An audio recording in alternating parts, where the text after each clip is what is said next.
สุขสบายดีสุขีเจริญพรออกต้นหยาดย่อมเด้อผ่านใดที่มาเมืองมาส้มนี่คือทีมงานวัดศรีสุมังคารามเนาะพากันอนามัยเดินวัดเตือนว่าช่วงนี้กระดูฝนหญ้าก็เกิดหล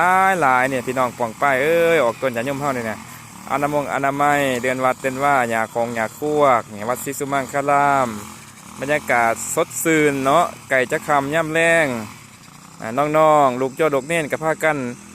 กวาดตัดหญ้าเนาะกวาดหญ้ากวาดขี้ยงขี้เหงื่อเนี่ยวัดศรีสุมังคารามเด้อนี่นะออกให้งานสามัคคีกันคือเก่าคือเดิมเนาะเนี่ยวัดศรีสุมังคารามบ้านศรีสะอาด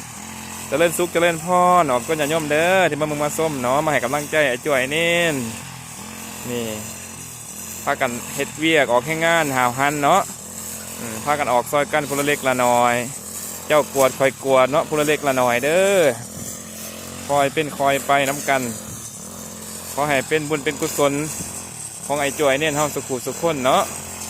นี่น้ำมันตัดหญ้ากระสิเบิดละเด้อผู้ใดอยากบริจาคน้ำมันก็มาบริจาคแด้ขอขอดใจนะผู้ใดกันนี่นะตัวนี้ก็ฤดูกาลเนาะขอขอดใจในน้ำมันกันเด้อนี่นะผู้ใดอยากมาสนับสนุนน้ำก็มาได้เด้อส่วนนี้ก็ขาดแค่น้อยหนึ่งเนาะวัดบ้านเฮา